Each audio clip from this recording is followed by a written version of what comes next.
The most intimate of the physicality in the existence is your body. And this body is just a piece of earth. You're just a small outcrop of this earth. Right now you're an outcrop who prances around. After some time, you will become a small mound. You may believe many fancy things about yourself, but that's not the reality. Somehow, this fundamental thing that we are just a small outcrop of the soil on which you're sitting right now is forgotten generally till we are buried. If you want to live sensibly, you should have contact with the earth that you live on. Today, because we have lost this contact in certain ways, it gets disorganized. This disorganization can lead to disease and weakness and ultimately destabilization of the system itself.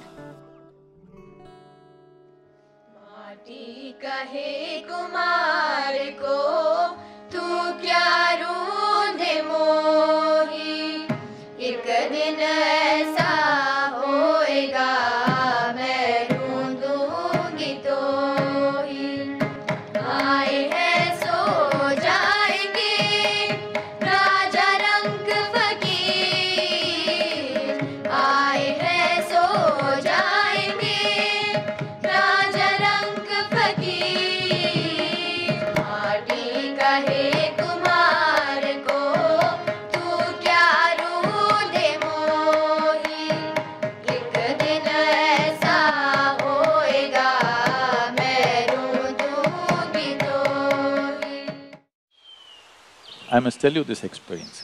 We had a yogic hospital in our yoga center in India. We called it yogic hospital. We did not want it to grow too much because we don't want to turn into a hospital full-time. We are a spiritual center so we're keeping it low-key. Once when I came here, I spoke and a few doctors, American doctors who were interested, they traveled to India. They came and stayed there for 3 days and after 3 days, one of the volunteers came and told me all the American doctors are up in arms, they want to leave. I said, what happened? They said, it's best that you meet them, they're just off. Then I said, okay, and I went to meet them. Then I said, what's the problem? They said, you said there is a hospital. Where is a hospital? There is no hospital here. I said, right now there are about 60 and odd patients. I said, where is it? Their idea of a hospital is that there must be beds, you must treat sick well, and everybody should be… If you treat them so well, they will not want to become healthy. Where are the patients? I said, they're all in the garden, I put them to work.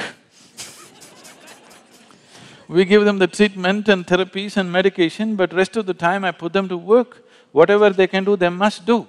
Above all, they must sit and work barefoot and bare hands with the soil. Just being in touch with the planet, because you're just a drop of this planet, you're forgetting that. What you call as my body is just a piece of the planet, isn't it? If you lose connection with the source, will you not get disorganized? Fitness and well-being does not mean walking on a treadmill, having bulging muscles like that, no.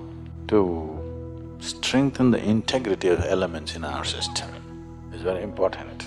So is there some way to do it? Yes, there are specific methods with which we can do. One simple way right now is work with the earth and water and plants and stay outdoors. That itself will do something.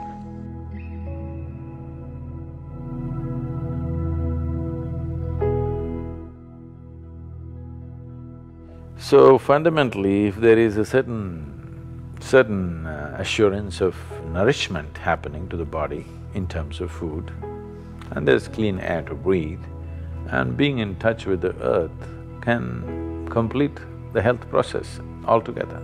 So if you can't be in tune with that, if you're a very affluent and fashionable, you can have a mud bath, that's another way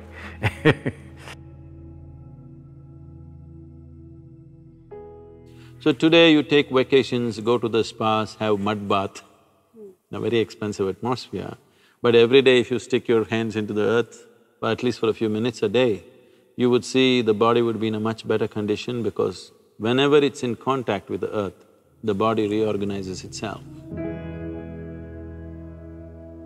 The more you're in touch with it, it's better.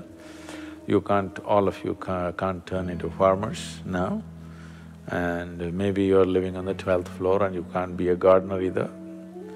So at least being in touch with the earth, palms and soles are very sensitive to this.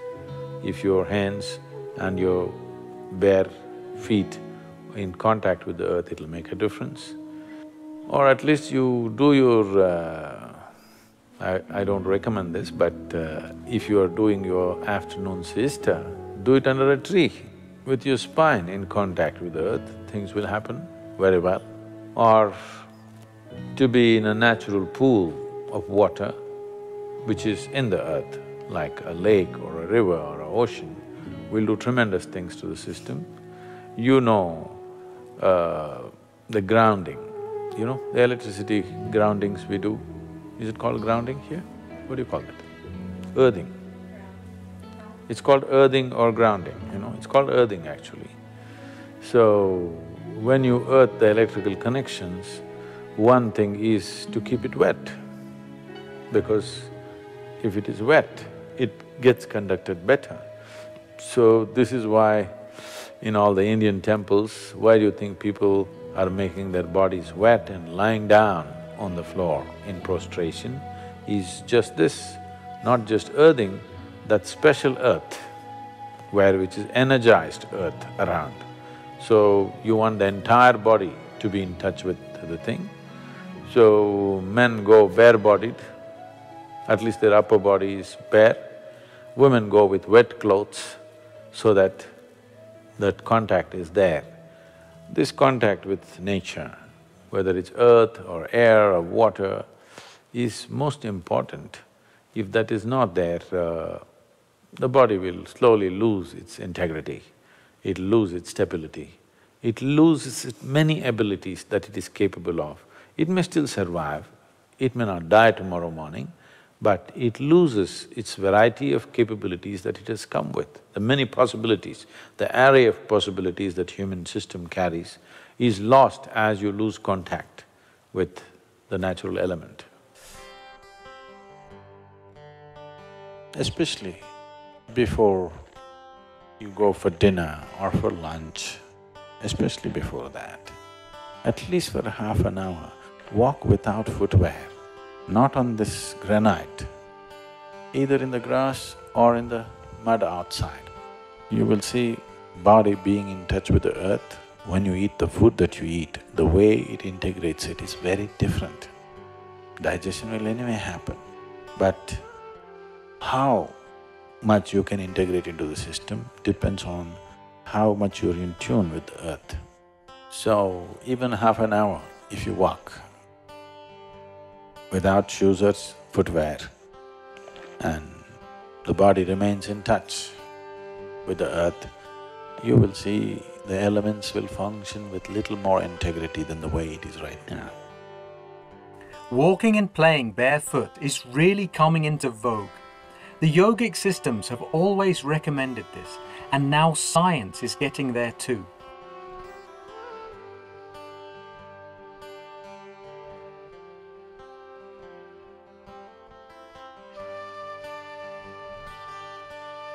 Especially for children, not only does this give them better balance, it also helps develop their cerebral capabilities. The nerves of the feet are sensitive, and as they come in contact with the ground, the child develops a better understanding of their environment and also experiences better awareness of the body. Walking barefoot has been linked to better agility, stronger leg muscles, and lower risk of injury. Being in touch with the earth has many other aspects to it. In the ashram, I always told people, no matter what work you're doing, at least for 1 hour a day, you must stick your fingers into the earth.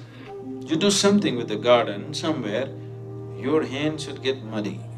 This will build a natural physical memory in you, a bodily memory in you that you're mortal.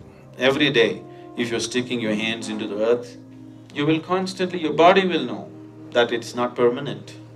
Because a body has a memory of its own. It's body's memory far more significant than the mental memory. Right now, the memory that your body carries is ruling you far more than the memories of your mind. Physiologically, on the cellular level, on the elemental level, you're constantly being reminded that you're mortal if you're close to the earth. See, the reminder of your mortality is the most key element in your spiritual process. Why would you long to know something beyond the body? Only because you know it will end one day, isn't it? Suppose this body was immortal, who the hell is going to sit and meditate? Who the hell wants to know anything beyond this, if this was immortal by itself, isn't it? Because somewhere, even if you're not consciously aware, somewhere deep down, you know your expiry date is on. The expiry date is on, you're trying to stretch it a bit, but you know you have an expiry date. It is because of that the longing to know, isn't it? So the fundamentals of spiritual process is your mortality. If you're reminded of your mortality, naturally you will want to know. There are various practices in India as to how to connect to the earth experientially, many practices.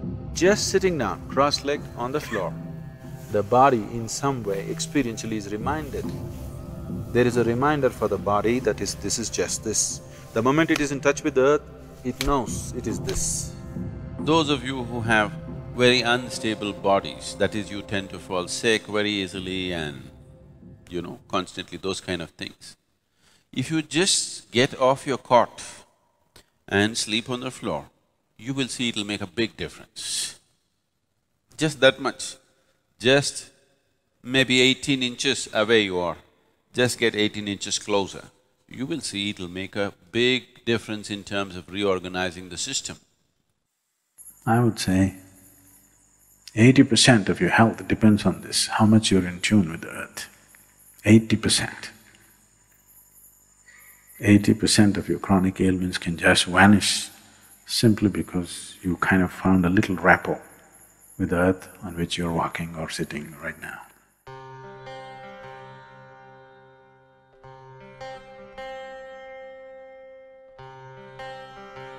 One simple practice that all of you can start is the Bhuta Shuddhi, if you have the time and the necessary focus to do it. Bhuta Shuddhi means, Bhuta means Panchabhutas or the five elements. Shuddhi means to cleanse that. Whether it is the physical body or the larger body of the creation itself, essentially is made of five elements of earth, water, fire, air, and space. What you call as myself is just a mischief of these five elements. If you know how to organize these five elements properly, if you know how to keep these five elements within yourself, then there is nothing more to life in terms of health, well-being, perception, knowing, everything, enlightenment. Everything is handled if only you know how to keep these five elements properly. This elemental play happens in a different way when it's in touch with the earth.